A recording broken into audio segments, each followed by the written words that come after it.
नमस्कार. यापूर्वी आपण भरत मुनींचे रसशास्त्र समजून घेतले आहे. रससूत्र म्हणजे विभावानुभाव व्यभिचारी संयोगात रसनिष्पत्ती.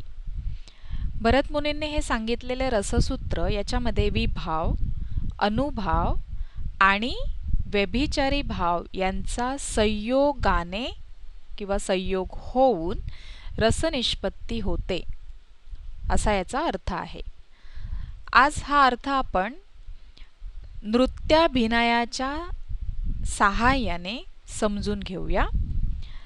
स्क्रीनवर आपल्याला जी नृत्य अभिनय करणारी व्यक्ती दिसतेस तिचा अभिनय तुम्ही नीट पाहून घ्या आणि त्यानंतर आपण यात कोणते विभाव आहेत, कोणता स्थायी भाव आहे, कोणता अनुभव तिने केलेला आहे, सात्विक भावांचा वापर कसा केला आहे आणि व्यभिचारी भाव याच्या मुळाशी कुठले आहेत, या सगळ्याचा आपण सविस्तर विचार करूया.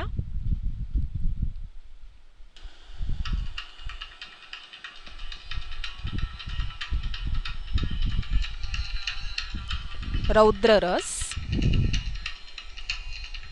क्रोध हा स्थायी भाव याच्या मुळाशी आपल्याला असलेला दिसून येतो.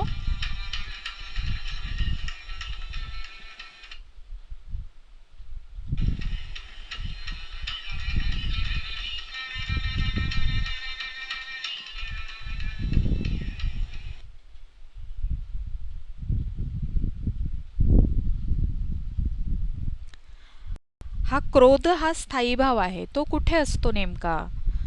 तर उन्मत्त झालेला मनुष्य, राक्षस, दानव यांच्यामध्ये हा स्थायी भाव लौकिक चित्तवृत्ती म्हणून असतो.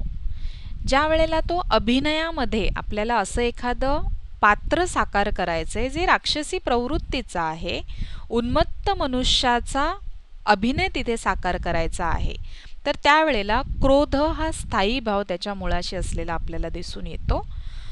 इथे स्वेद, वैवरण्य, स्वरभेद या सात्विक भावांचा आपल्याला आधार घ्यावा लागतो. आता स्वेद म्हणजे काय? स्वरभेद म्हणजे आवाजामधला चढ उतार, वैवरण्य म्हणजे चेहऱ्याचा रंग बदलणे आणि शरीराला घाम फुटणे म्हणजे स्वेद.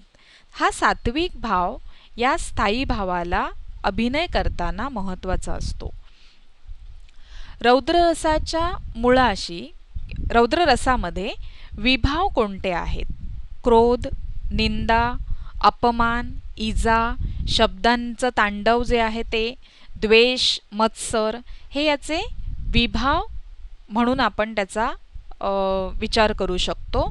आता हे आपण नृत्याच्या अनुषंगाने पाहत असल्यामुळे इथे फक्त नायिका जी आहे तो एकच विभाव इथे असलेला आपल्याला दिसून येतो.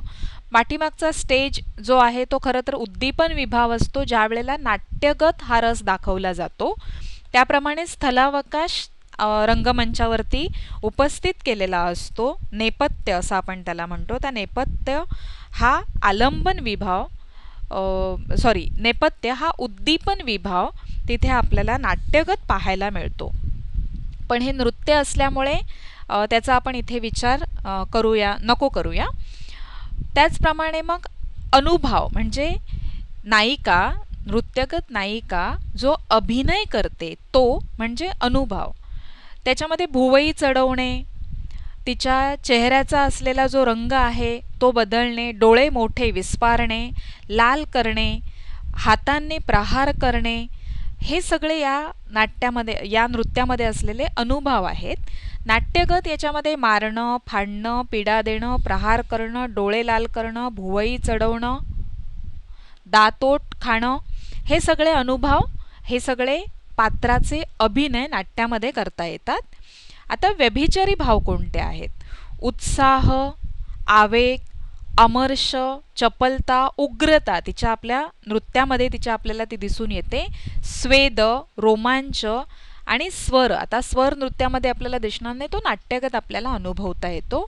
तर हा एकंदर विचार जो आहे विभाव, अनुभव आणि व्यभिचारी भाव याचा याची नीट मांडणी करून ते नृत्य तिने साकार केलेलं दिसून येतं. आणि क्रोध हा स्थायी भाव, म्हणजे तिचं जे चेहरा अर्धा आपल्याला दिसतोय त्याच्यात सुद्धा बघा डोळे, तिचं नाक, तिचं पोश्चर कम्प्लीट बघा, त्या ह्याच्यामध्ये ती चिडलेली आहे, ती रागवलेली आहे हे आपल्याला समजतं. तर हा क्रोध स्थायी भाव रौद्र रसाच्या मुळाशी आपल्याला असलेला दिसून येतो. यानंतर आपण करुण रस अभ्यासणार आहोत पुढील स्लाइडमध्ये.